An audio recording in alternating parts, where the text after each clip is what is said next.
Hey guys, okay, so it is time for January's wrap-up, the first month of 2019, to tell you guys what I read. Also, it's going to be kind of like Pug Day in this video because I decided to just wear Pug things. And yes, I am drinking from the Pug mug, but I do not have it in the room right now because I don't want to spill it on anything.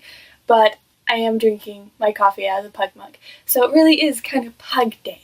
So the first two books that I read in January were the ones I read in the first week, and that was Fallen by Lauren Kate, and the cover is really pretty, and I thought I would really enjoy it. I did not. I was honestly more disappointed a bit. Not to say exactly that it was bad and horrible, because I've read some horrible books. This was not horrible. Okay, I read it all the way through. It was not horrible. Just not for me. I couldn't get into it. I did not like exactly everything that was going on. And the protagonist, honestly reminded me more of Bella Swan than anything else. And we only need one Bella Swan, okay? We don't need another, please. So, that one was kind of a letdown. Yeah, it was a letdown. And then next we have The Huntress of Thornback Forest by Melanie Dickerson. This one is not, this one's a medieval fairy tale, so it's, I think this one's her new one that came out in 2017 or 2018, I think. Either way, I think it's the newer one. And it does not follow with the series as the other ones that I've read. So the other ones are like a big family, and each family member, it's their story, and the person they fall in love with, their story. This one, however, was set somewhere else. So this one was actually a mix-up of fairy tales once again. So this one was like Robin Hood and Maid Marian, and then it was also some other stuff too. It was like the Swan Princess.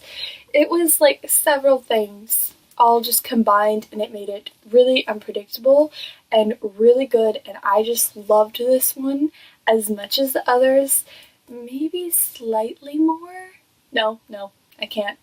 I love all of Melanie Dickerson's books kind of equally because they're each so different, but they have some of the same things. But they're like got their own unique twist. The characters are different and stuff. Though the female protagonists do all happen to be rather kind and pretty, etc. That kind of thing that catches the guy's attention first, but then each girl has a different background and different thoughts and different stuff as well. So that gives it a lot different, especially the settings. So Melanie Dickerson's book was once again very good. I loved it a lot. So those are the first two that I read. Are you ready for the rest? So it's cold, so I'm putting on a jacket. I also read The Book Jumper, as you guys know, by Glacier. I think that's how you say the name, but I'm not for sure of the author. But I read this in January, and I also did a book review, which it had been a while since I did one of those. So I did you guys one, and I will have a link down below to it. This book was, I expected it to not be as good as it actually was. I really liked it, and then I cared about the characters, and it was awesome. Very big plot twist ending that I did not see, and I'm rather sad about if I allow myself to think about it, but it's kind of okay. But the way it ended, I kind of expect there to be maybe a sequel. I'm not for sure, but maybe. Biscuit. Then I also read Rook by Sharon Cameron.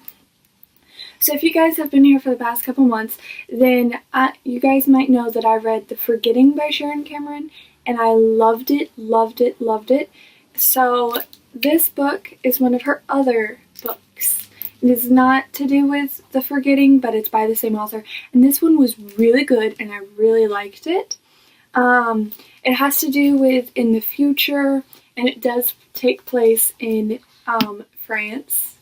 and Paris, but it's really far in the future where a lot of things have changed. Kind of technology made everyone dumber in our society, so in the future they get rid of any technology, and anyone that has the money to fund trying to build technology or anything gets executed. And it's kind of a Robin Hood feeling a little. The Red Rook breaks in and saves innocent people from jail. We kind of have two main characters, but not really. But they both have their secrets, and then when they meet, things get very interesting. And then I also read Crown of Midnight by Sarah J. Maas, the second book in the Throne of Glass series. So I read my first Sarah J. Maas book in 2018, Throne of Glass, and I really, really liked it. And I had been very worried because I'd heard a lot of stuff about the books, but I'd never read one of the author's books. And I know she's got another series that I plan to read, but yeah. So I read the second book and I really, really liked it. Except now I'm really, really worried about book 3. So I know everyone else is further in this series, and like book 7 or 8 just came out and they're already reading it, and I have just finished book 2, but I'm okay with that. I'm okay with that. And I will try to stay away from spoilers so I'm not spoiled. It was actually rather easy to stay away from spoilers for the Throne of Glass series.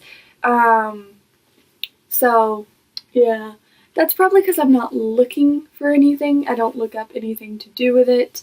Whereas other books, if I look up anything to do with it, you find spoilers very easily, especially on Pinterest. So next, I tried to read The Knowing by Sharon Cameron. So this is a companion to The Forgetting. Remember that one? So I thought it was a sequel, and it kind of is, but it's a companion, so it's like 500 years or more after The Forgetting. So it's, I got halfway through it. I did not finish it. I think I may have to come back to it at another time. As much as I loved The Forgetting, but this one just, it's kind of hard to figure out what the crap all happened, because everything ended okay in The Forgetting, and then a couple hundred years later we have these idiots. So I don't know what happened, what went wrong. I'm sure if I finish reading it, I'll find out. But it's kind of hard to attach to these characters when you're so attached to the other ones that are apparently dead, and it's been 500 years. So, yeah, I'm having a hard time with this one. So, not to say it's bad, I do like it, but I'm gonna have to come back to it. So that actually is my January wrap-up. So I read a couple books, so I did not do bad, and I did really good. So, and it is now Pug Day, so I have to go love on my pug. What did you guys read in January? What was your top disliked book? Because for me it was Fallen. What was your top liked book in January? Because for me, I can't pick still. I still can't pick. Thank you guys for watching. Have a good one. Happy February.